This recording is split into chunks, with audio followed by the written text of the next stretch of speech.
من شرور أنفسنا ومن سيئات أعمالنا من يهده الله فلا مضل له ومن يضلله فلا هادي له ونشهد أن لا إله إلا الله وحده لا شريك له ونشهد أن سيدنا وسندنا وحبيبنا ومولانا محمدا عبده ورسوله أما بعد فأعوذ بالله من الشيطان الرجيم بسم الله الرحمن الرحيم شهر رمضان الذي أنزل فيه القرآن هدى للناس وبينات من الهدى والفرقان وقال النبي صلى الله عليه وسلم يا أيها الناس قد أضلكم شهر عظيم أو كما قال رسول الله صلى الله عليه وسلم اللهم صل على سيدنا ومولانا محمد في أول كلامنا وفي أوسط كلامنا وفي آخر كلامنا اللهم أيدنا بتأييدك يا رب العالمين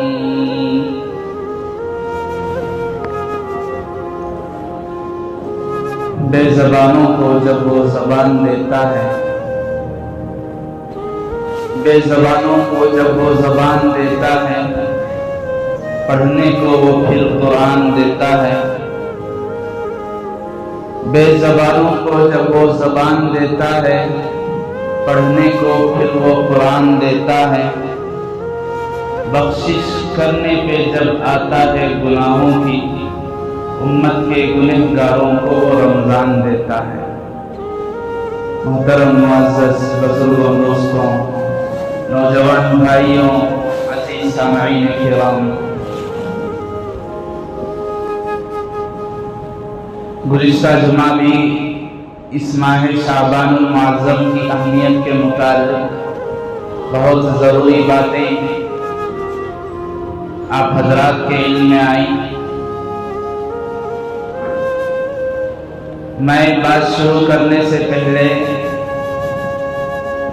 گزارش کرنا چاہتا ہوں کہ آپ حضرات غور سے اور توجہ سے نظر کو خطیب اور مقرر کے ساتھ ملا کر سنیں اسی لیے ہمارے اکابر علماء فرماتے ہیں جہاں بھی کچھ سیکھنا سکھانا بیان تعلیم وغیرہ ہو وہاں ہمارے اندر 3 کیفیتیں نہیں ہونی چاہیے 3 عادتیں 3 حالتیں سننے والا نہ اپنائے ورنہ اسے فائدہ نہیں ہوگا اس کے لیے ورنہ وہ ایک لوری ہے جیسے ایک ماں بچے کو لوری دے کر سلاتی ہے اسی طرح خطیب صاحب مقرر صاحب بھی آدھا گھنٹہ 35 منٹ گویا کہ ایک لوری دیے اور ہماری نیند الحمدللہ ہو گئی اور کئی لوگوں کی نماز بھی نیند میں ہو جاتی ہے اس لیے 3 حالتیں ہم اس کو کنارہ کر کے اپنے اندر سے نکال کر سنیں نمبر 1 بچوں کی حالت اور کیفیت نہ ہو بیٹھے ہیں حسیر میں کھیل رہے ہیں انگلیوں میں کھیل رہے ہیں کسی چیز میں کھیل رہے ہیں بھائی بات کو سنے آ رہی ہے سننا کافی نہیں ہے اسی لیے آپ حضرات کو معلوم ہوگا اسکول کالجز میں جہاں ٹیچرز تعلیم دیتے ہیں پڑھاتے ہیں لیکچرز کرتے ہیں بچہ ادھر ادھر متوجہ ہوتا ہے تو ڈانٹتے ہیں کئی بار اس کو کلاس سے باہر بھیج دیتے ہیں کئی بار اس کو شرمندہ ہونا پڑتا ہے مطلب یہ کہ یہ سننا کافی نہیں ہے غور سے توجہ سے سننا ضروری ہے اس لیے بچوں کی کیفیت نہ ہو کھیل ہم کسی بھی طرح کا کھیل میں نہ لگے دوسری کیفیت دوسری حالت علماء فرماتے ہیں انجینئر کی کیفیت نہ ہو بیٹھے ہیں الحمدللہ، آدھے گھنٹے میں ساری مسجد کی انجینئرنگ کو ہم نے غور کر لیا، کھڑکیاں بھی دیکھ لی، دیوار بھی دیکھ لیے، پلرز بھی دیکھ لیے، لائٹ بھی دیکھ لیے، الیکٹریشن کا کام بھی دیکھ لیے، یہ ایسا ہونا چاہیے تھا، وہ ویسا ہونا چاہیے تھا۔ گویا کہ آج کا جمعہ ایسا نہ ہو ہمارے لیے کہ انجینئرنگ کے فضائل پر بات ہوئی تھی۔ اور تیسری حالت علماء فرماتے ہیں وہ بالکل بزرگ، بالکل صوفی کہ گردن نیچے کیا ہم نے بیان کے شروع میں ڈالے، پھر پتہ ہی نہیں چلا مراقبے میں وہ اللہ کا اللہ سے تعلق لگا لیا ہے، اللہ سے ربط ہو گیا ہے، بس ذکر میں اتنا مغرور ہو گیا کہ بیان کے ختم پر اب سر کو اوپر اٹھا رہا ہے۔ یہ اس کا موقع نہیں ہے، صحیح چیز ہے، وقت غلط۔ اس لیے نہ صوفی مزاج اپنانا ہے، نہ انجینئرنگ کا مزاج، نہ بچوں کا مزاج، بالکل یکسو ہو کر، متوجہ ہو کر، کہنے والے کو آنکھ میں آنکھ ڈال کر جب بندہ سنتا ہے تب جا کر اسے اللہ عمل کی توفیق دیتے ہیں، تب جا کر گھر کی مستورات کو، بچیوں کو، بیوی کو، بہن کو وہ کچھ سنائے گا۔ ہم لوگ جمعہ سے جاتے ہیں، جمعہ میں بیٹھے ہیں، وقت دیکھ لیا، آج خطبہ دیر سے شروع ہوا، پتہ نہیں کب ختم ہوگا۔ خطبہ میں ہماری حالت، ہماری ذہن، ہمارا سوچ پورا ٹائم پر ہوتا ہے، باہر نکل رہے، پھر گئے کام، گھر گئے، مستورات کو کچھ سنایا ہی نہیں، کارگزاری نہیں، آج کس عنوان پر بات ہوئی، کیا کہا گیا، مستورات کے لیے کیا پیغام تھا، بچیوں کے لیے اس میں کیا واقعات تھے، کچھ اس کی فکر نہیں ہے۔ اب بچیوں کو، مستورات کو ہماری باہر جاتی نہیں، کسی جلسے میں جانا نہیں ہوتا، کسی تعلیم میں جانا نہیں ہوتا، کسی جوڑ میں سننا نہیں ہوتا۔ اب وہ سنیں گی کہاں سے، کیا سنیں گی، کیا ان کے اندر دینداری آئے گی، کیا وہ دین پر عمل کرنے والی بنے گی، گھر کا ماحول کہاں سے ٹھیک ہوگا۔ یہ معمولی چیز نہیں ہے، ان کا آپس میں بڑا گہرا ربط، گہرا تعلق ہے۔ اس لیے گزارش ہے غور سے سنیں۔ یہ مہینہ شعبان المعظم کا مہینہ ہے اور تقریباً آدھا مہینہ ہمارے سے گزر گیا، ابھی 15 شعبان بھی گزرا، آج 17 شعبان ہے، تقریباً صرف 10-11 دن رمضان المبارک کے لیے باقی رہ گئے۔ ہمیں ضرورت ہے کہ ہم رمضان المبارک کی صحیح معنوں میں تیاری کریں، اس کا استقبال کریں۔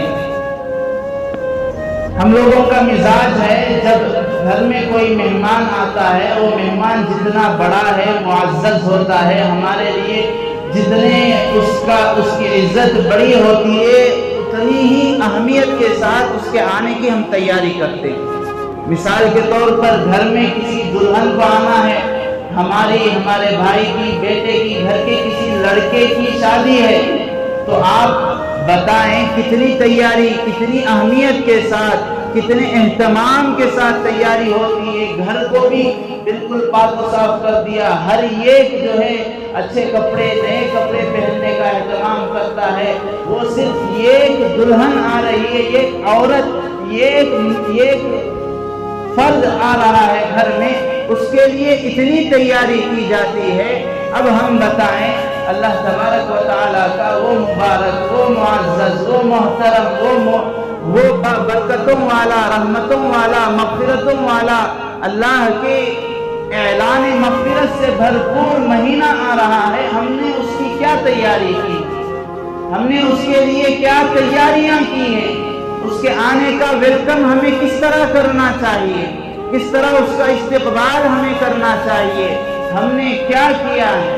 بزرگان محترم، اسی لیے ہم لوگوں کا یہ سوچ ہے، ہم لوگوں کی یہ فکر ہے، بھئی رمضان آ رہا ہے، کس کی زندگی میں 20 رمضان آئے چلے گئے، کسی کی زندگی میں 30 رمضان آئے، وہ 50 سال ہے، کم سے کم 40 رمضان آئے ہوں گے، 25 سال ہے، 20 رمضان ہوش و حواس میں گزرے ہوں گے۔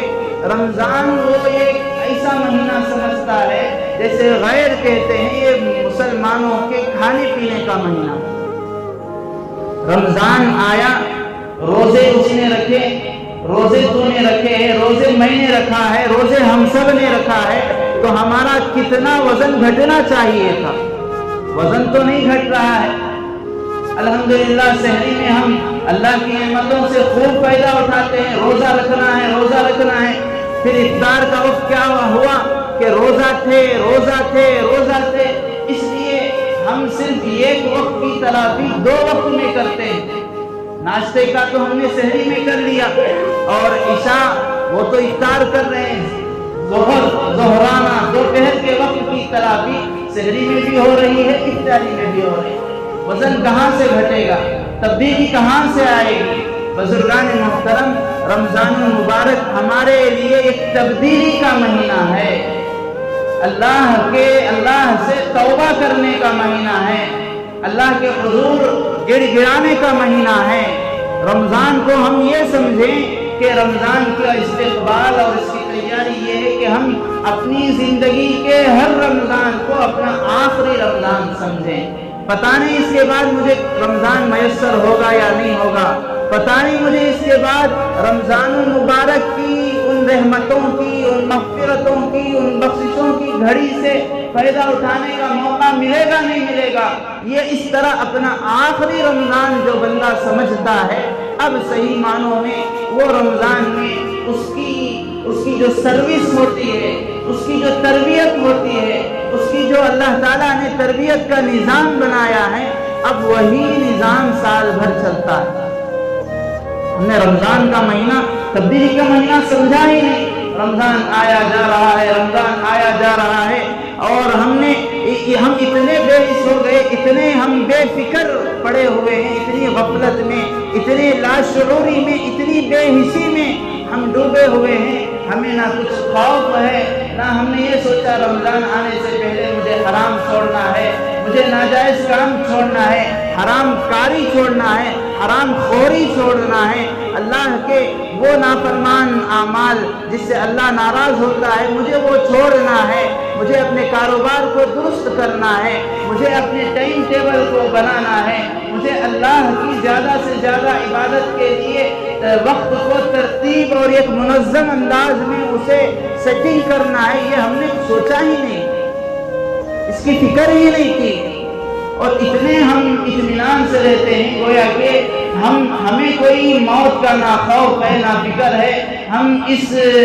بھروسے کے ساتھ ہیں رمضان ہمیں بنا آئندہ رمضان بھی ملے گا. یہ بات ہر ہمیشہ کہی جاتی ہے، ہر رمضان سے پہلے، ہر رمضان میں، ہر رمضان کے بعد، کہ اللہ نے ہمیں رمضان میسر کیا، پتہ نہیں آئندہ رمضان تک کون زندہ رہے گا نہیں رہے گا. ہمیں یہ بات سننے والے آج کتنے ہیں، کتنے تھے، کتنے میں رحمت اللہ علیہ بن گئے، کتنے مرحوم بن گئے، ہمیں پتہ نہیں ہے. آدمی کو سیکنڈ، اس کے ایک ایک منٹ کی بھی بھروسہ نہیں ہے. ایک بزرگ ایک دوسرے بزرگ سے پوچھنے لگے تمہیں موت کا کتنا بھروسہ؟ دونوں تھے بزرگ، لیکن کوئی بڑے درجے کا تھا، ایک چھوٹے درجے کا تھا. وہ جو چھوٹے درجے کے بزرگ تھے کہنے لگے میں عصر کی نماز پڑھ کر فارغ ہوں اور مجھے یہ بھروسہ نہیں کہ میں مغرب کی نماز پڑھوں گا. بات تو صحیح تھی، کوئی غلط نہیں، لیکن وہ جو بڑے درجے کے بزرگ تھے انہوں نے ایک ٹھنڈی سانس لی، کہا اتنی لمبی امید ہے آپ کو؟ میں تو یہ سوچتا ہوں میں ایک سلام پھیروں، دوسرے سلام پھیرنے کا مجھے موقع ملے یا نہ ملے، مجھے فرصت ملے یا نہ ملے، مجھے اتنی بھی امید نہیں ہے. حضرت علی رضی اللہ عنہ نبی اکرم علیہ السلام کے ساتھ کیا رشتہ، خاندانی رشتہ، دامادی رشتہ. آپ علیہ السلام معراج میں گئے، جا کر آ کر حضرت علی کو خوشخبری بشارت دی، اے علی میں اپنے گھر کے سامنے تیری بلڈنگ، تیری عمارت دیکھ کر آیا، جنتی ہونے کی بشارت دی. جنتی نوجوانوں کے سرداروں کے ابو حسن حسین کے والد، جنتی عورتوں کی سردار کے شوہر حضرت فاطمہ کے، اور آپ کی کیا حالت؟ آپ کے غلام کہتے ہیں کوفہ کی جامعہ مسجد میں آپ مصلی پر بیٹھے ہوئے اور دنیا سے بات چیت کر رہے ہیں، دنیا سے ہم کلام میں گفتگو کر رہے ہیں، دنیا سے کہہ رہے ہیں یا دنیا هل انت تغترنی، اے دنیا مجھے دھوکہ دیتی ہے کہ اس بار نہیں آئندہ بار، اس بار نہیں آئندہ بار، شیطان دھوکہ دیتا ہے۔ رمضان آیا اور پتہ نہیں چلا بھی گیا، انسان کو شیطان یہ چکما دے دیتا ہے، یہ تسلی جھوٹا، یہ حملہ اس کا ہوتا ہے، کوئی بات نہیں آئندہ توبہ کر لیں گے، کوئی بات نہیں آئندہ معافی مانگ لیں گے، کوئی بات نہیں آئندہ گڑ گڑا لیں گے، کوئی بات نہیں آئندہ رمضان سدھر جائیں گے، آئندہ رمضان حرام چھوڑ دیں گے، آئندہ رمضان سود چھوڑ دیں گے، آئندہ رمضان حرام کاری چھوڑ دیں گے، ناجائز چھوڑ دیں گے، آئندہ رمضان سے مساجد کو آباد کریں گے، آئندہ رمضان سے فرائض کا اہتمام کریں گے، اس بار نہیں آئندہ رمضان زکوٰۃ ادا کریں گے، اس بار نہیں آئندہ رمضان کر لیں گے۔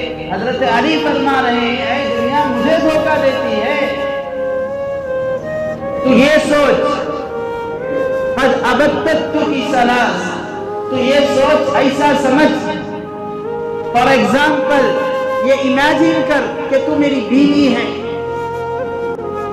تو میری زوجہ ہے اور میں نے تجھے 3 طلاق دے دی، اب تیرا میرا رشتہ ناتا سب ختم، 3 طلاق کے بعد جیسے شوہر پر بیوی حرام، تو میرے لیے حرام، مجھے دھوکہ نہیں دے سکتی، مجھ پر حملہ نہیں کر سکتی، مجھے اپنی سازش میں اپنے چال میں پھنسا نہیں سکتی۔ حضرت عمر رضی اللہ عنہ آپ نے ہمیشہ امیر المؤمنین تھے، 4 لاکھ مربع میل پوری دنیا سے زائد آپ کی حکومت پھیلی، آپ کی وجہ سے اسلام پھیلا۔ آپ نے اپنے پاس ایک انگوٹھی بنا کر رکھ لی تھی کہ جس میں آپ نے لکھ لیا تھا کفا بالموت واعظا یا عمر، اے عمر تیرے لیے سب سے بڑی نصیحت صرف موت، عمر تیرے لیے سب سے بڑی نصیحت موت ہے۔ ابھی حال ہی میں آپ نے بھی دیکھا ہوگا سوشل میڈیا پر چند ویڈیوز آئے، ایک صاحب ناچ رہے ہیں، 44 سیکنڈ کا ویڈیو ہے، صرف 44 سیکنڈ، 1 منٹ بھی پورا نہیں ہے، گانا بج رہا ہے، شباب ہے، کباب ہے، عیاشی ہے، گانا بج رہا ہے، یہ ناچ رہے ہیں، ڈانس ہو رہا ہے، 33ویں سیکنڈ پر وہ صاحب گر گئے، بس صرف 33ویں سیکنڈ پر گر گئے۔ سب یہ سوچ رہے ہیں کہ یہ گرا ہے اب اٹھے گا پھر ناچے گا، 3 سیکنڈ میں 36 سیکنڈ پر معلوم ہوا ارے یہ اٹھ نہیں رہا ہے، پھر 44 سیکنڈ 8 سیکنڈ تک سب کو معلوم ہو گیا نہیں یہ تو چلا گیا۔ وہ بھی مسلمان تھا، اس نے بھی تو یہی سوچا ہوگا کہ میں آئندہ رمضان توبہ کر لوں گا، میں بعد میں اپنی زندگی سنوار لوں گا۔ اسے بھی معلوم تھا گانا بجانا ڈانس یہ ناجائز ہے، حرام ہے، اللہ اس کو پسند نہیں کرتے، گانے سے آدمی منافق بن جاتا ہے، دل میں نفاق پیدا ہوتا ہے، اسے بھی یہ سارے چیزیں معلوم ہوئی ہوگی، ایمان ہے اس کا، عقیدہ ہے، کافر تو نہیں تھا، لیکن شیطان نے اسے جو چاکلیٹ دیا تھا، شیطان نے جس طرح پھنسایا تھا، بعد میں ابھی کیا ہے تیری عمر، ارے ابھی تو بال آنا شروع، ابھی تو جوان ہے، ابھی تیرے پاس 20 سال بچے ہیں، ابھی تیرے پاس 20 سال ہیں، ابھی تو نے صرف 20 رمضان دیکھے ہیں، ابھی تیری کیا عمر ہے، ابھی تو صحیح سالم ہے۔ مطلب ہم نے بیماری کو موت کا سبب سمجھ لیا، بیماری آئے گی تبھی بندہ اللہ کو پیارا ہوگا۔ Heart attack, sugar, B P وغیرہ وغیرہ کو انسان آج سمجھ لیا یہ وہ بیماریاں ہیں جو موت کا سبب بنتی ہیں۔ صحت مند آدمی ہے، اور ایک ویڈیو کلپ پائی، ایک صاحب اپنے کسی رشتہ دار کو ہلدی لگا رہے ہیں، آپ سب دیکھے ہوں گے، رسم بدعات خرافات، وہ بھی تو مسلمان ہے۔ مجھے بتانا یہ ہے اس کا بھی یہ ایمان ہے، اس کا بھی عقیدہ ہے، اس کے دل میں بھی اسلام ہے، اس نے بھی سوچا ہوگا کہ بعد میں توبہ کر لوں گا، بعد میں اپنے آنسو بہا لوں گا، بعد میں اللہ کو منا لوں گا، اس بار نہیں۔ پھر کبھی حرام چھوڑ دوں گا، پھر کبھی سود چھوڑ دوں گا، پھر کبھی ناجائز چھوڑ دوں گا. یہی تو اس نے بھی سوچا ہوگا. اور معاملہ کیا ہوگا؟ سیکنڈ بھی نہیں لگے. بزرگان محترم، اس لیے علماء فرماتے ہیں یہ رمضان المبارک سے پہلے کے جو ایام ہیں وہ استقبال رمضان کے ایام ہیں، رمضان المبارک کی تیاری کے ایام ہیں، کہ در حقیقت اس میں ایک مسلمان اپنے آپ کو اس بات کے لیے تیار کر دے، نہیں رمضان آ رہا ہے، مجھے اب سب کچھ چھوڑنا ہے. روزہ کیا ہے؟ روزے سے اللہ تعالیٰ، روزہ 3 چیزوں کا نام، نہ کھانا نہ پینا، شادی شدہ ہے اپنی بیوی کے پاس نہ جانا. اللہ تعالیٰ اس کے ذریعے سے ٹریننگ دیتے ہیں کہ ایک مسلمان رمضان میں اپنا مال سے خریدا ہوا کھانا، اپنے پیسوں سے خریدی ہوئی کوئی پینے کی چیز، اپنی حلال بیوی نکاح کیا ہے مسجد میں مجمع میں، لیکن پھر بھی روک دیا. نہ کھانے کے قریب. اتنا ہی نہیں، اگر آپ میں روزے سے ہیں، ہمارا کوئی دوست رشتہ دار رمضان میں حج عمرے سے آئے اور کہے کہ یہ لیجئے آپ کے لیے کھجور مدینے سے لایا ہوں، زمزم مکے سے لایا ہوں، بابرکت کھجور، بابرکت پانی، دنیا میں ان دونوں کا مقابلہ کوئی نہیں کر سکتے، میں آپ کو دے رہا ہوں، میں یہ چاہتا ہوں کہ آپ میرے سامنے کھائیں پیئیں. کوئی کھائے گا، کوئی پیے گا، جتنا ہی بابرکت کھانے کی چیز، جتنی ہی بابرکت پینے کی چیز، پھر بھی نہیں کھا رہا ہے، پھر بھی نہیں پی رہا ہے. ایسا مسلمان اب رمضان گزرنے کے بعد، رمضان سے پہلے، رمضان کے بعد اس کی حالت، جو مسلمان اپنے مال سے خریدے ہوئے کھانے پینے کی چیزیں کھانے تیار نہیں ہیں، ساری چیزیں دسترخوان پر ہیں، جب تک مسجد کے میت سے آواز نہ سنائی دے، افطار کی، روزہ افطار کی دعا کی آواز نہ سنائی دے، تیار نہیں ہیں. کئی بار میت خراب ہو گیا، وقت شروع ہو گیا، بھائی کھا لو، نہیں ابھی اذان، ابھی دعا نہیں بولی گئی، ابھی دعا نہیں پڑھی گئی. اتنا اہتمام کرنے والا اب رمضان سے پہلے، رمضان کے بعد اس کو کیا ہو گیا؟ اپنی بیوی کے پاس نہ جانے والا، رمضان سے پہلے، رمضان کے بعد دوسروں کی بیٹی بہن بیویوں کو غلط نگاہ سے دیکھ رہا ہے. اپنا مال نہ کھانے والا جب تک روزہ نہ کھولے دوسروں کے زمین جائیداد کو ہڑپ رہا ہے. حلال مال نہ کھانے والا رمضان سے پہلے، رمضان کے بعد سود لے رہا ہے، دلا رہا ہے. وجہ کیا؟ وجہ یہی ہے کہ ہم نے رمضان کو تبدیلی کا مہینہ سمجھا ہی نہیں. ہم نے رمضان کو یہ نہیں سمجھا کہ آپ دیکھیں جو لوگ رمضان کے پابند ہوتے ہیں، اسی لیے علماء نے فرمایا رمضان میں فرائض کی پابندی کر لو،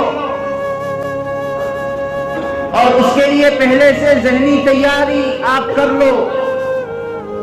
اب دیکھو بقیہ 11 مہینے اللہ آپ کو مجھے فرائض کی پابندی کی توفیق دیں گے. رمضان میں، رمضان سے پہلے حرام چھوڑنے کا پکا ارادہ عزم کر لو کہ کبھی سود، ناجائز، حرام، بیاج کا 1 روپیہ بھی نہ آئے گا نہ جائے گا. 11 مہینے اللہ حرام سے بچائے گا. رمضان میں دینداری، پردے کا اہتمام اپنی بیوی، بیٹیاں، بچیوں کے لیے کر لو، اللہ رمضان کی برکت سے بقیہ 11 مہینے اس کی توفیق دے گا. شرط یہ کہ پہلے سے اس کا اہتمام ہو. ہمارے معاشرے میں، سماج میں، سوسائٹی میں جیسے کوئی صاحب حج کو جا کر آئے، حج کتنے دن کا ہوتا؟ لوگ 35، 40، 42، 45 دن جاتے ہیں اور حج وہاں صرف 5 دن. حج جو ہوتا ہے، حج کے 5 دن ہی ہوتے ہیں. 5 دنوں کے علاوہ وہاں پر رک کر جو بھی وہ عبادت کرتا ہے وہ اس کے لیے نفل ثواب ہے. نہ ان 5 دنوں سے پہلے حج ادا ہو سکتا ہے، نہ ان 5 دنوں کے بعد.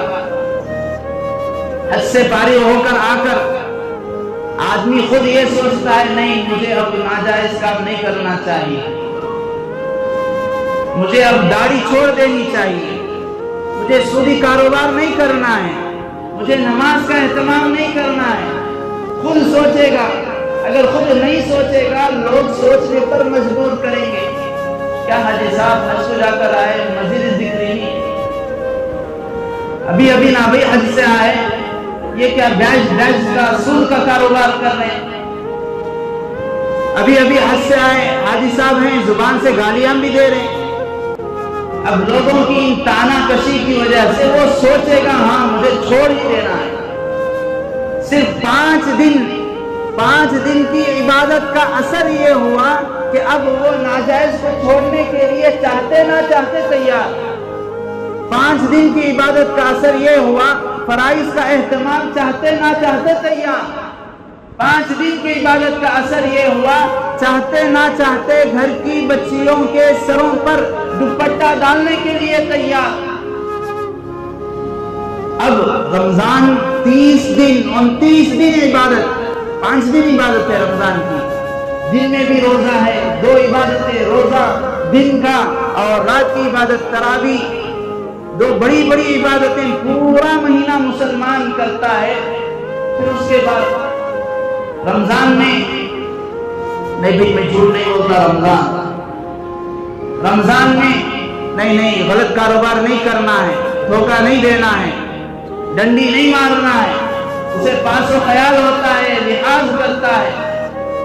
اب رمضان کے بعد کیا ہوا، رمضان سے پہلے کیا ہوا؟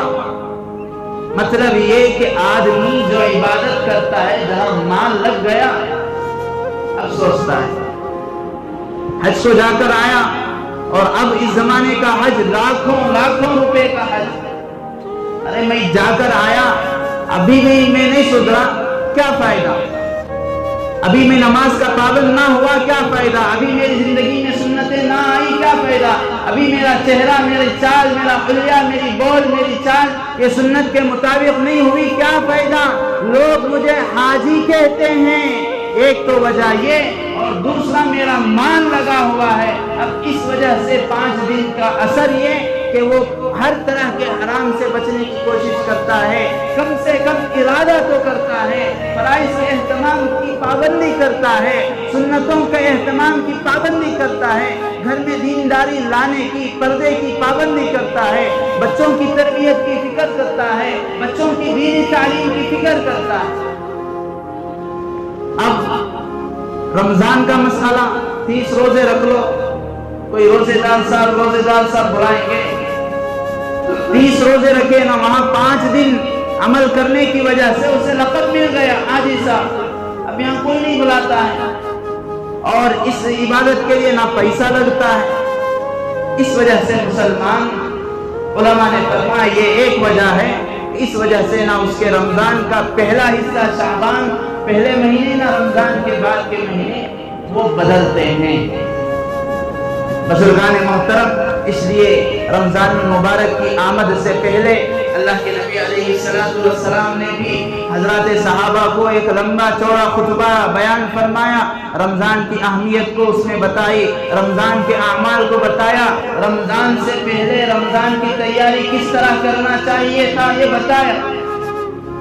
اور ایک بات اچھی طرح ہم سمجھ رہے ہیں، ہم یہاں سنتے ہیں، کہتے ہیں، سناتے ہیں، لیکن ہمارے اپنے گھر کے ماحول کو کوئی مولوی نہیں بدلتا، ہمارے اپنے چہار دیواری کے اندر کی حالت کو کوئی اللہ کا ولی نہیں بدل سکتا، ہمارے اپنے گھر کے اندرونی حالات کو کوئی بڑے سے بڑا قطب پیران پیر نہیں بدل سکتا. اس گھر کے پیر بھی ہم ہیں، اس گھر کے مفتی بھی ہم ہیں، اس گھر کے قاضی بھی ہم ہیں، سب کچھ ہمیں کرنا ہے، گھر کے احوال کو ہمیں بدلنا ہے. دن بھر ہم بھی مصروف ہیں، بچے بھی مصروف ہیں، بچے بھی تعلیم میں، بچے بھی تجارت میں، بازار میں، گھر کے باہر ہیں، گھر کو جب آئیں تو کم سے کم اب رمضان سے پہلے انہیں رمضان کی اہمیت بتائیں. ایک دن بول سکتے ہیں بولیں، روزانہ نہیں بول سکتے کوئی بات نہیں. آسان اردو میں رومن انگلش میں کتابیں شائع ہوئی ہیں. حضرت شیخ الحدیث مولانا زکریا صاحب رحمۃ اللہ علیہ کی بہترین کتاب فضائل رمضان. روزانہ ایک حدیث، روزانہ آدھا صفحہ، روزانہ کچھ نہ کچھ پڑھیں. اگرچہ کہ بچوں کو بچیوں کو مجھے خود وہ حدیث میں کیا کہا جا رہا ہے نہ سمجھ میں آئے کوئی بات نہیں، ایک ماحول تو بنے گا. بچوں کے ذہن میں یہ بات آئے گی کہ نہیں بھائی کچھ نہ کچھ روزانہ پڑھتے ہیں، ہمارے امی پڑھتے ہیں، ابو پڑھتے ہیں. یہ بات الگ ہے کہ سمجھ میں آئے نہ رہے نہ آئے، یاد رہے یاد نہ رہے، اس سے کوئی فرق نہیں. ماحول بنے گا، بچوں کے ذہن میں یہ بات آئے گی ہاں بھائی واقعتاً ایک مہینہ آنے والا ہے، بڑا معزز، بڑا مکرم، بڑا مبارک مہینہ ہے. اس کے لیے پہلے ہم نے خود اپنی ترتیب بدلنی ہے، اس کے لیے پہلے ہمیں خود بدلنا ہے. اپنی زندگی کو رمضان کا استقبال اسی لیے ہوتا ہے اپنے اعمال سے، اپنے کردار سے، اپنے اخلاق سے، اپنے معاملات سے، اپنے لین دین سے، اپنی تجارتوں سے، اپنی عبادتوں سے. احادیث مبارکہ میں آتا ہے، بخاری شریف کی حدیث ہے، اللہ کے نبی علیہ السلام رمضان المبارک جیسے ہی آتا بہت ہی زیادہ سخی ہو جاتے. علماء فرماتے ہیں مطلب کیا کہ آپ علیہ السلام اس سے پہلے نعوذ باللہ سخی نہیں تھے، سخی تھے، لیکن جہاں مالی سخاوت ہے وہاں آپ کی بدنی سخاوت بھی زیادہ ہو جاتی تھی. وہ نوافل کا زیادہ سے زیادہ اہتمام، وہ سخاوت، آپ سخاوت کے دریا بہا دیتے تھے غریبوں پر، مسکینوں پر، ہمدردوں پر، بیواؤں پر، پوچھنے والوں پر، نہ پوچھنے والوں پر، اپنوں پر، پرایوں پر، صحابہ پر، خاندان والوں پر. بلکہ علماء نے فرمایا تاریخ کے حوالے سے آپ علیہ السلام کئی ان لوگوں کی بھی مدد کیا کرتے تھے جن کا تعلق اسلام سے دور دور تک نہیں تھا. اور ہماری حالت کیا ہے؟ اس لیے کہ آج ہم نے سوچا آج کوئی یہ بیان نہیں ہے، مذاکرہ ہے، محاسبہ ہے. ہمیں یہ حساب و کتاب کرنا ہے آج کہ ہم نے رمضان کے لیے کیا تیاری کی ہے، رمضان کے استقبال کا کیا ہم نے شیڈول بنایا، کیا نظام بنایا. اللہ کے نبی کی سخاوت کا یہ حال، عبادت بھی بڑھ رہی ہے اور مالی سخاوت کا یہ حال ہر ایک کو آپ عطا کر رہے ہیں. اور آج ہمارے معاشرہ، ہمارے سماج کی مصیبت 100 روپیہ دیتا ہے، 100 باتیں کرتا ہے. میں اپنی حالت بتا رہا ہوں. آج ہمارا مزاج جہاں اپنا پیسہ کیا لگا ہم وہاں یہ سمجھتے ہیں کہ جیسے محاورہ ہے غریب کی بیوی سب کی بھابھی. اسکولوں میں ہزاروں کا ڈونیشن ہم دے رہے ہیں، ایڈمیشن کے نام پر، فیسوں کے نام پر، ان کے اینول فنکشن کے نام پر، پتہ نہیں الگ الگ ناموں سے وہ اینٹتے ہیں، وہاں دیتے ہیں. وہاں ہماری زبان بھی بند، الٹا سب کو جھکا ہوگا، ڈر، پتہ نہیں کچھ کہیں گے تو بچے کو اسکول سے نکال دیں گے. اب مدرسے کو بچے کو لا کر چھوڑتا ہے، بچے کی ہم نے کیا ایک مہینے کی فیس کیا بڑھ کر مانگ لی. ہمارا مدرسہ چلتا ہے یہ مارچ کے مہینے تک، ہم نے کہا اپریل تک کی فیس جمع کر دیں، اس لیے کہ اساتذہ سال بھر محنت کرتے ہیں اور وہ اخراجات ہوتے ہیں. وہ اپریل میں مدرسہ نہیں چلتا، رمضان آ جاتا ہے، ان کی تنخواہوں کا انتظام ہو جاتا ہے. اب وہ صاحب وہ مقرر سے بھی بڑھ گئے، خطیب سے بھی بڑھ گئے، وہ ہمدردی، وہ خطبہ، وہ بیان. کیا آپ لوگ ظلم کر رہے ہیں، لوگوں سے ناحق مال لے رہے ہیں، لوگوں پر ظلم کر رہے ہیں. ہر کوئی اس قابل نہیں ہوتا کہ وہ ایک مہینے ایڈوانس فیس دے دے. کتنی رقم؟ 300. شرم کرو حضرت، ان کے الفاظ نقل کر رہا ہوں یہاں منبر پر بیٹھ کر. شرم کرو، خدا کا خوف کرو. ارے کیا ہر ایک مسجد مدرسے کا نام آتا ہے وہاں آ کر غریب ہو گیا، وہاں آ کر پھٹیچر بن جاتا ہے، وہاں آ کر اپنی استعداد کھو بیٹھتا ہے. اسکول کا نام آئے، اسکول کی کمی ہے، مستقل بچے کو ٹیوشن میں دیں گے. اسکول میں بچہ نمبر کم کیا لا لیا، مطلب یہ کہ اس کی پڑھائی کمزور ہے، اسے کیا کریں؟ صبح کو بھی ٹیوشن بھیجو، شام میں بھی ٹیوشن بھیجو. مدرسے کی پڑھائی میں کمزور ہے، سیدھا استنگ چڑھا کر استاد سے آ کر نمٹنا شروع۔ بزرگان محترم یہ درست نہیں ہے۔ مطلب کیا؟ یہ ہمارا ایمان کھوکھلا ہے، ہمارا ایمان کھسکھسا ہو گیا ہے، ہم صحیح معنوں میں مومن نہیں ہیں۔ اسلام کی تعلیم یہ نہیں ہے، رسول اللہ کا طریقہ یہ نہیں ہے۔ اگر یہ حالت ہماری رہی، ہمارے معاشرے کی، ہمارے ایک آدمی کی بھی رہی، کہاں سے ہمارے گھروں میں اسلام آئے گا؟ کہاں سے دینی تعلیم آئے گی؟ کہاں سے ہمارے بچوں کے اندر اخلاقی تربیت ہوگی؟ اس لیے اللہ کے نبی علیہ السلام کا جو معمول تھا، رمضان شروع ہوتے ہی آپ سخاوت، دریا دلی کا بہت ہی زیادہ اہتمام کرتے تھے۔ علماء فرماتے ہیں سخاوت دونوں بھی کرتے تھے، مطلب مالی سخاوت بھی تھی اور بدنی سخاوت بھی، خوب سے خوب اہتمام۔ ہم یہ سوچیں میں دے رہا ہوں مال، یہ کچھ نہیں ہے، میری حیثیت نہیں، میری اوقات نہیں، میری کیپیسٹی نہیں ہے کہ میں کسی مسجد کو تعاون کروں، میں کسی مدرسے کو دوں۔ اللہ میری رقم کا محتاج نہیں۔ ان اللہ یؤید ھذا الدین بالرجل الفاجر فی روایت بالرجل الفاسق۔ اللہ تعالیٰ تو اپنے دین کا کام چلانے کا کسی کا محتاج نہیں، وہ تو فاجر فاسق سے لے لیتا ہے۔ ایک مختصر واقعہ بتا کر اپنی بات کو ختم کرتا ہوں۔ آپ حضرات کے علم میں ہیں حجاج ابن یوسف کتنا بڑا ظالم بادشاہ گزرا ہے صحابہ کے دور کا، لیکن علماء نے لکھا تاریخ میں اس نے کتنے لوگوں کو قتل کیا بغیر کسی ان کے غلطی کے، اس کی تعداد ہی نہیں لکھ سکتے۔ 1000 10,000 500 کتنے لوگوں کو قتل کیا ہم شمار ہی نہیں کر سکتے۔ یہ ایک آدمی کو جان بوجھ کر قتل کرنے والا، جب برات کے دن یہ بات آئی اللہ تعالیٰ اس کی کبھی مغفرت نہیں کرتے۔ اتنا بڑا گنہگار، ہزاروں کی تعداد میں قتل کرنے والا، لیکن اللہ نے جو اس سے کام لیا، آج ہماری پوری ملت اسلامیہ، چاہے وہ ہندوستان ہے، پاکستان ہے، بنگلہ دیش ہے، سب پر اس کا احسان ہے۔ اس نے اپنے کسی حاکم کو بھیجا کہ فلاں علاقے میں جاؤ، وہاں اسلام پہنچاؤ۔ اس نے قرآن شریف پر اعراب لگائے، زبر زیر پیش اس نے لگائے۔ کتنا بڑا احسان، کتنا بڑا ملت اسلامیہ پر احسان ہے۔ اور کس نے کیا یہ احسان؟ امت کا سب سے بڑا فاجر، سب سے بڑا ملعون، سب سے بڑا فاسق۔ اتنا ہی نہیں، کعبۃ اللہ کی آج جو ہم تصویر دیکھتے ہیں، جس صورت میں کعبۃ اللہ آج باقی ہے، وہ بھی اسی کا تعمیر کیا ہوا۔ سارے لوگ طواف کر رہے نہیں کر رہے ہیں، کوئی یہ نہیں کہتا یہ حجاج بن یوسف کا بنایا ہوا کعبہ ہے، میں طواف نہیں کروں گا، میں عمرہ نہیں کروں گا، میں حج نہیں کروں گا۔ مطلب کیا؟ مطلب دو چار کی طرح واضح ہے۔ اللہ تعالیٰ دین کا کام لینا چاہے کسی سے بھی لے لیتے ہیں، ہر ایرے غیرے سے بھی لیتے ہیں۔ اللہ کو نہ مالدار کی ضرورت ہے، نہ سرمایہ دار کی ضرورت ہے، اللہ کو تو دلدار کی ضرورت ہے۔ یہ مضمون اس لیے بتایا گیا، اللہ کے نبی علیہ السلام کا معمول تھا، رمضان جیسے ہی قریب ہوتا آپ نہایت سخی ہو جاتے۔